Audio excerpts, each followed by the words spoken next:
Ես անկեղծ ասած այսօր գալով ես չէի կարող կանխատեսել արդյունքը։ Չէի կարող կանխատեսել, որովհետև իրավական հարթության մեջ բնականաբար դատավորը ընդունել է իրավաբանության տեսակետից միակ հնարավոր որոշումը, բայց բոլորը գիտեք, որ մեր երկրում միշտ չի, որ իրավունքը գործում է, ուստի նաև ուզում եմ հատուկ անդրադառնամ դատավորի իսկապես դրսևորած արդարամտությանը, նրան, որ նա առաջնորդվել է օրենքով, հուսով եմ եւ մյուս դատավորներն էլ իրականում օրինակ կվերցնեն դատավորից եւ իրանք եւս կառաջնորդվեն օրենքով այս որոշումներում, որտեղ իսկապես մեր երկրում կալանքը չպետք է լինի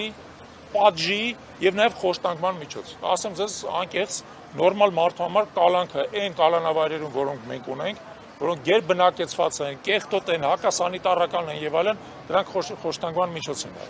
Այսինքն խոշտանգվել է կալանավայրը։ Չէ, ես չեմ ասում, որ ես անձամբ խոշտանգվել եմ։ Բայց պահպան պայմանները վատն են, չէ՞։ Տեսեք, ոչ թե իմ, բոլոր կալանավորների պահպանման պայմանները այդ կալանավայրերում վատ են, որտեղ իրանք գերբեռնված են,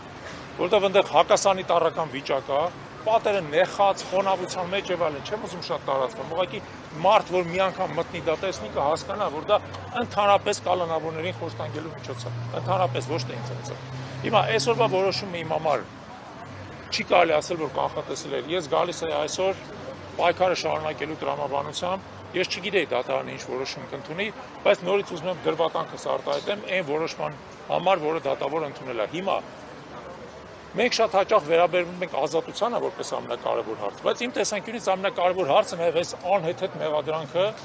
հիմնարար հերքելն է, եւ եթե դուք ուշադրություն դարձեցիք, ես ասացի, որ սա ուղղակի իրականության բացահայտ հենգափոխում է տեղի ունեցել եւ դատախազը պարզապես չպետք է ստորագրեր այսպիսի մեղադրական եզրակացություն։